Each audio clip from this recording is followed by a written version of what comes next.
Hello, welcome back everyone. This year I attended the Half Century Progress Farm Show located in Rantoul, Illinois. When I was there, I'd come across a custom-built garden tractor, John Deere 822 6x6.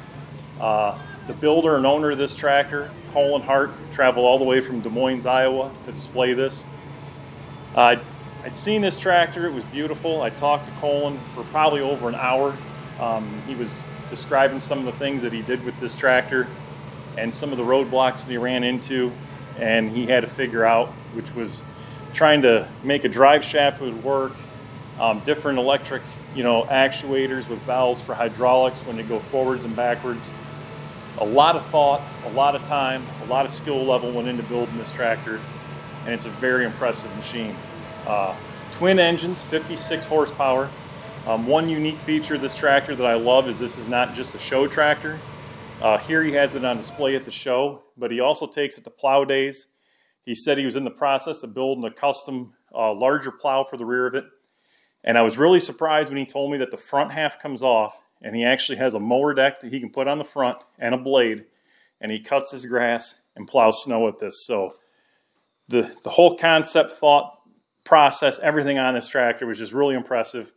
I wasn't the only one that thought so. This tractor was definitely drawing in a crowd during the 2 days that I was there. There was always people that were looking at this tractor and talking to him, and he did such a great job on it.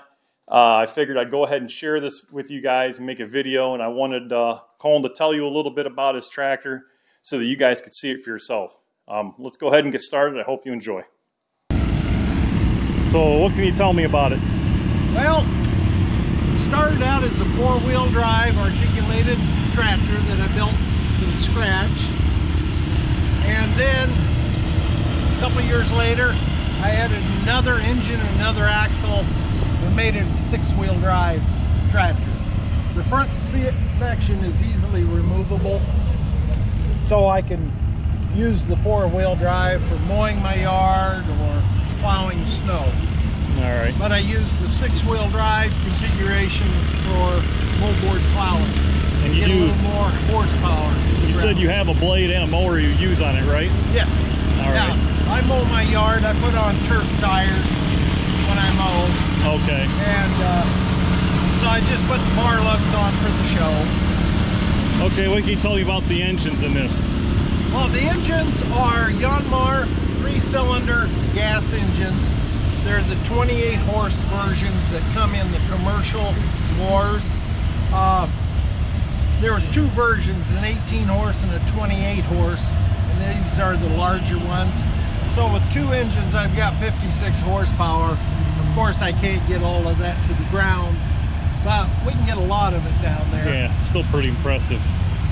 You said the front end can easily be unhooked and hooked back up? Yeah, it's a 5-10 minute job. 4 disconnects. There's an electrical connector that handles all the electrics, 2 pins and a couple bolts, and the 2 units separate. All right. Now, as far as steering, that's one of the challenges to make this work. You got to be able to handle it. So there are steer cylinders on the front articulation joint, and there's also steer cylinders on the four-wheel drive articulation joint. When I go forward, the steer cylinders on the front joint are active, and I float the cylinders on the four-wheel drive, so the rear section just trailers the front 2 units. All right. Now when I back up, the cylinders on the four-wheel drive become active. I float the cylinders on this front joint, so I trailer this front section backwards, so I can go forward and backwards without having to back up a trailer. So it handles really well. Yeah, it makes sense. I noticed you were talking yesterday when I talked to you, this has doesn't have cables for the throttle system, so you can operate both of them? Yeah, well, if I had to use cables on the front engine, that'd be something else you had to unhook. So I used the power seat motors out of Buick Park Avenue, actually, and those are operated by a rocker switch on the dash, one for each engine. All right. One side is for the auxiliary engine. This is for the main engine. All right, you got two switches, one to start the auxiliary, this is for the main engine, I take it, and then tachometers for each one to make sure you're not... Right. One thing, it's important that the front engine runs a little faster than the rear engine, because if I stroke the hydraulic, the hydrostat fully, if the front engine was idling, I could push that hydrostat, which is not good for it. So if I always have that engine running just a little faster, I can never push that front unit. It's always ready to go faster. Yeah, that makes sense. One of the couple other things you did on here was, I see your differential lock. That's all electronic controlled as well. Once again, power seat motor off of Buick Park Avenue, and I have one of these set up on each axle, and with this rocker switch I can press that and set the diff lock on all three axles simultaneously. Oh, nice. Now, is that just for diff locks on this, or can you do other things? No, I just do the diff lock. It's a 2-speed 420, 430 John Deere transaxle. Oh, okay. And to shift it, I just have a lever in here manually to go to high to low range.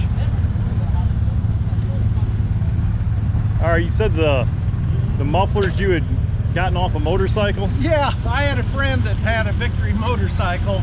I started out with the muffler off of an International Cub, and that engine was noisy and it would bark. And I thought, oh, I don't want to listen to that. And this friend of mine says, he said, I got a couple mufflers off my Victory motorcycle. Could you use those?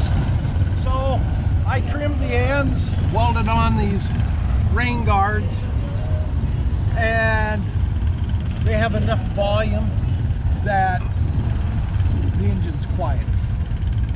Yeah, they look really nice on there. I will say that. When I was talking to you yesterday, I couldn't believe it with this paint job, how immaculate it is and how it looks like it was professionally done in an auto body shop. You said you did that with spray cans. Yep, just rattle cans. Now the hood, I took and wet sanded that and then buffed it with 3M polishing compound. Now the rest of the tractor I didn't do that to, the frame and so on. That's just the way the paint job turned out. Yeah, it turned out beautiful. I don't know if the camera's going to pick up how perfect it is, but it looks like something that was professionally done in an auto body shop or something. I was really shocked. You said you did it with a spray can. Yeah. Well, if you got good paint and have a good technique, it'll lay down pretty nice for you. Yeah, it looks like it did. Is there any way I can have you start it up and listen to the engines run real quick? Sure. Let me grab a key. I can demonstrate how I start it. Just to show everybody how it runs. Okay. Turn the key on. I've got idiot lights here for no oil pressure, and right now there's no charging to the battery. But if I turn the key to the start position, then push the button, that fires the front engine. Do it again, that fires the rear engine. I run the throttle up and down. Okay. If I turn off the key, both engines die. Yeah, that's pretty impressive. It's a lot of attention to detail for sure. I've got cells here for idiot lights. So this cell here is for the auxiliary engine. The tachometers for the auxiliary. Over here, I have the idiot light cell for the main four-wheel drive and the tack. And of course I couldn't buy that, but I used an overhead. I had printing company make me an overhead for an overhead projector. I provided them the graphics, and so that's just a cell for an overhead projector that teachers used to use in classrooms. Oh, that's pretty neat. And I made the icons and so on. So how many hours do you think you have in this, if you calculated I them? don't know. I did not keep track. Too many? I really wasn't interested in knowing. But it took me about a year to design this on CAD, and then 3 years to build 4-wheel drive, 6 months to build the front unit. So you got some time in it. That's not full time. You know, I'm retired. There's other things going on. Oh yeah, I understand. And but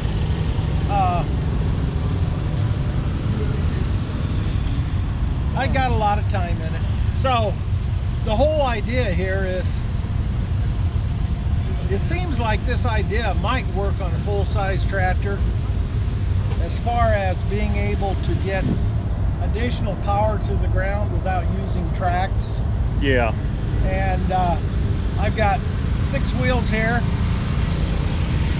2 engines. 2 engines will run nearly as cheap, if not as cheap, as one big engine. Yeah. Because if you have higher horsepower, you either put in bigger pistons, more fuel, or more pistons. Okay. So as far as cost per acre, running 2 engines, it probably isn't much different than running one big one.